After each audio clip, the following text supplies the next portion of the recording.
আমাদের ত্রিপুরা রাজ্যে এই প্রথম এই রাবারের অতিবৃষ্টি হয়েছে। বৃষ্টির কারণে রাবারের গাছে ছত্রাক যখন আমরা চাম্বামরা প্রথমে একটা দুটা বাগানে দেখা যায়, তখনই আমরা ওই করিলাম ডেপুটি আরপিসি অফিসে আমরা আলোচনা করি। সঙ্গে সঙ্গে তারা ওই সায়েন্টিস্ট নিয়ে আসিরা পাতা পরীক্ষা করে এসে রিপোর্ট আসার পরে সিদ্ধান্ত হবে কী করা যায়। তারপরে রিপোর্ট তো আইসে, রিপোর্ট আসার পরে বলছে বেশি বৃষ্টির কারণে এই পাতাতে ফাঙ্গাসে অ্যাটাক হয়েছে, এটা স্প্রে করতে হবে সিউসি কপার অক্সিক্লোরাইড। কিন্তু সিউসি স্প্রে করতে গিয়ে দেখছি কি তারা একটা মানে দীর্ঘসূত্রিতা একটা লক্ষ্য করা হইতেছে। তখন আমরা এই রাবার উৎপাদক সমিতি থেকে জোনাল অফিসে আমরা ডেপুটেশন দিয়ে দেখতে পেলাম তারা ওই স্প্রেয়ারের সাহায্যে স্প্রে করার লেগে একটা পরিকল্পনা নিছে। তা আমরা বলছি স্যার এই সিনাই দিয়ে সমুদ্রে পরিকল্পনা নিলে হইব না, আপনি ইমিডিয়েট দ্রুত পরিকল্পনা নেন, নাহলে আমরা 1000 চাষিকে রাস্তা অবরোধ করলাম। তখন তারাও স্বীকার করছে যে এইভাবে স্প্রে দেওয়া এটা লেবারি হচ্ছে বেশি হইব এবং আনসাইন্টিফিক। তো আমরা দ্রুত যেভাবে হোক এটা ড্রোনের সাহায্যে করার জন্য ব্যবস্থা করাম। তারপরেই তৎক্ষণাৎ দেখছি কি এটা এই 3-4 দিন পরে তারা বলছে ড্রোন স্যাংশন হয়েছে, এখন ওষুধ তারা টেন্ডার দিয়ে সেটা আসার পর্যন্ত একটু ওয়েট করেন, ওষুধ আইলে আমরা স্প্রে শুরু করে দেবো।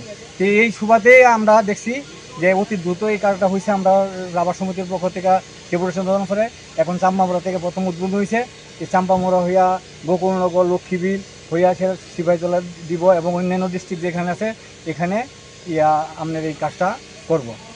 এই এবং এই রোগটা যে মারাত্মক, এটা প্রতি বছর আসার সম্ভাবনা আছে।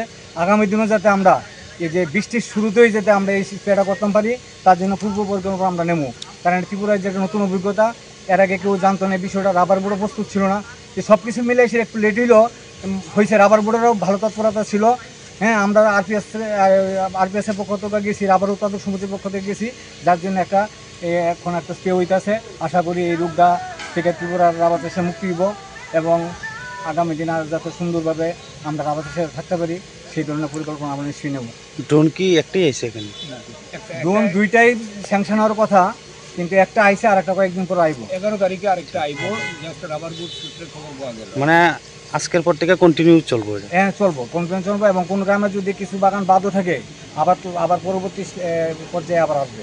মানে কোনো বাগানে রোগমুক্ত এখন থেকে ড্রোন থাকবো, এক্সপার্ট থাকবো। কোনো বাগানে যাতে রোগযুক্ত বাগান যাতে মানে ওষুধ থেকে বঞ্চিত হইতে না, সব বাগানে ওষুধ পাইব। মানে এখান থেকে শুরু হয়েছে, আস্তে আস্তে দক্ষিণে যাইব।